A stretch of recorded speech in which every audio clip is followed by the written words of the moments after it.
Bună ziua! Vreau să vă prezint astăzi lingoul Metalor de 5 grame.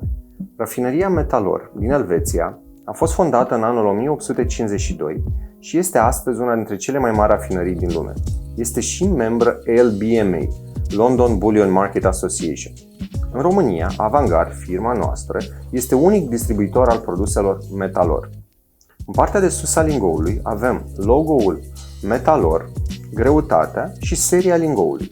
Fiecare lingou are o serie unică emisă de rafinărie, marca rafinăriei și puritatea. Toate lingourile Metalor sunt de 999,9 la mie, adică 24 de carate.